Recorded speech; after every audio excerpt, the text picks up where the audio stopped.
Il-Partit Nazzjonalista huwa impenjat li joħloq aktar opportunitajiet tax-xogħol għaż-żgħażagħ. Hekk sostna l-Viċi Kap tal-Partit Nazzjonalista Simon Busuttil waqt konferenza stampa li tmexxiet mill-President tal-Eżekuttiv u kandidata Marta Sportelli u li preżenti għaliha kien hemm ukoll il-kandidata Josiane Cardona Gatt u l-MP Spanjola Teresa Jiménez Becerril. L-Europarlamentari Spanjola tkellmet dwar is-sitwazzjoni f'pajjiżha fejn il-qatt huwa wieħed għoli ħafna b'miljuni ta' żgħażagħ m'għandhom xogħol u sostniet li r-riżultati eċċellenti li qed jikseb pajjiżna fl-ekonomija mhumiex xi maġija imma frott ta' deċiżjoni għaqlin li ttieħdu mill-Gvern Nazzjonalista matul dawn l-aħħar snin. Qalet li l-Maltin m'għandhomx ibidlu din id-direzzjoni tajba. You are above the economy unemployment rates and also you have control on your deficit in your country.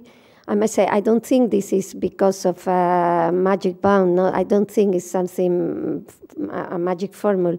I think because things are doing well and you should not make adventures now. Il-mexxej Laburista Joseph Muscat kien qal li jrid jimxi fuq il-passi tal-eks mexxej Soċjalista Spanjol Zapatero. Teresa Jiménez Becerril spjegat kif Zapatero ġab l-ekonomija Spanjola arkubteha u l-pajjiż spiċċa jidħol f'ħajt. Qalet li l-opportunitajiet tax-xogħol għaż-żgħażagħ spiċċaw fix-xejn u l-Gvern issa jrid jiġġieled il-qatt. This is the main priority of our government is to solve unemployment. L-MP Spanjola stqarret li Zapatero li fuq jrid jimxi Muscat ma qalx il-verità fuq il-qagħda mwera tal-ekonomija Spanjola u issa l-Ispanjoli qed iħallsu prezz qares. Dwar dan tkellem ukoll Simon Busuttil li spjega kif il-gvernijiet soċjalisti daħlu l-pajjiżi tagħhom ġu ħajt. Qal li fi Franza il-gvern ta' Hollande għaliex bħal Muscat wieħed kollox u lil kulħadd tellef it-tkabbir ekonomiku u kellu idaħħal it-taxxi.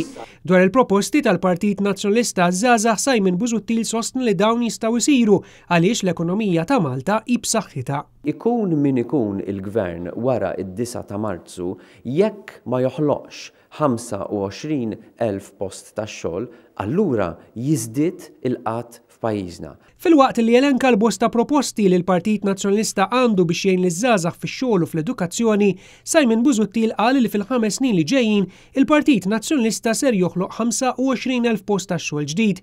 Sostna li jekk dawn il-jobs ġodda ma jinħolqux ikun hawn il-qatt. Xejn minn dan ma jista' jsir jekk wieħed ma jieħux ħsieb l-ekonomija. Simon Busuttil qal il-Partit Nazzjonalista biss qed jagħti mira ta' kemm irid joħloq jobs ġodda. Għall-kuntrarju l-Malta Labour Party fil-manifest elettorali tiegħu għandu biss il-baħħ u kull meta jsib diffikultà ekonomika tal-Labour dejjem iduru fuq l-istipendju tal-istudenti.